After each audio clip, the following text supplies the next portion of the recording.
very much. It is great to be in a crowded room on a horribly wet day. And to thank Lucy in particular for what I thought was an excellent presentation. And so thoughtful and also so educational, because like the Cathaoirleach, I think that sometimes when we're surrounded by things, they're invisible to us. And it's no harm to come along to an event like this, and thank you for inviting me, because I have learned a great deal, and hopefully in my work we'll be able to transmit the message of Kells. The interesting thing is when you talk about Ireland, where Ireland is well known, some of it for not so good reasons at the moment, but park that thought, everybody knows of Ireland. I was in Helsinki on a delegation of the Parliament, and these people came to me, you know, middle-aged men, said, oh, we went to Ireland as students. So a lot of people have an experience of Ireland. A lot of people know Newgrange, and they know the Book of Kells. So you actually have a good base for what you're developing here. I was very impressed that you have spent so much time developing this product. It is not a haphazard thought. It has been well researched. You have given, as you said, your time in long days of training to make sure that the product you develop here is complete and saleable and sustainable. And you know, the one word, there are two words that I always think of when we talk about the European Union. One is solidarity, which is something that perhaps Ireland is beginning to learn a little bit about now. But the other word that is used all the time is sustainability. About everything, food production, which is an area that I'm involved in, tourism products, and I think that if you're grounded in that concept, you will succeed. People are looking for different things now.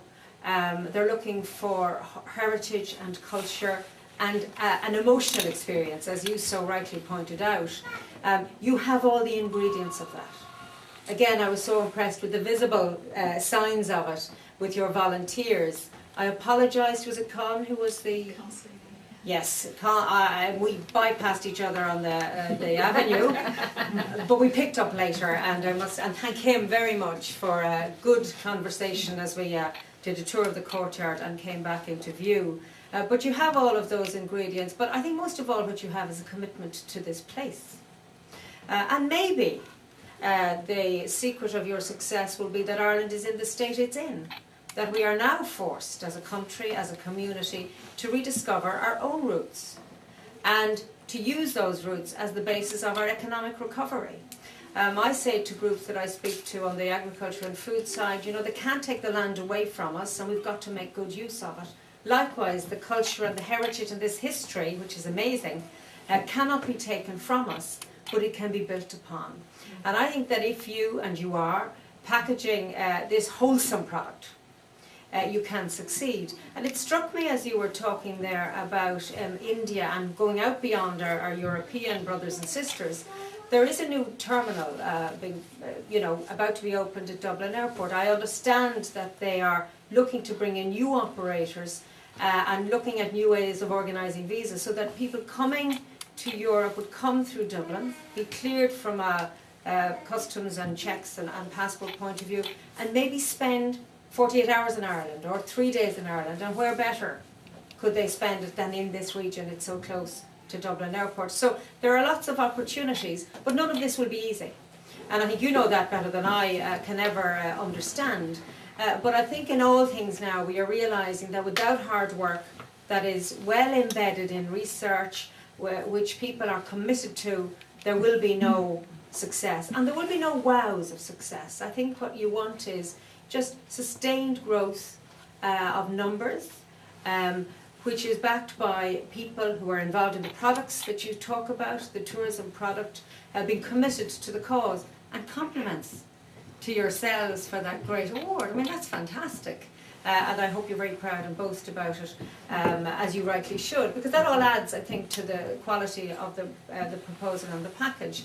It's interesting too that the Lisbon Treaty, and they talk of more referendums, but we'll again park that one, actually gives the European Union more competence in tourism to complement the work of member states, and I think we should build on that. And I think any of you who haven't looked at the website of the Commission on Tourism should perhaps take a look. There's interesting new ideas around social tourism.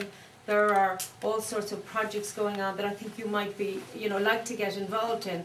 And indeed, any way that I, through my office, can assist you in that we would be very, very happy to do that. So again, my thank you most sincerely for me being able to take the time to listen and to support you in the work you're doing here, and others are involved with as well.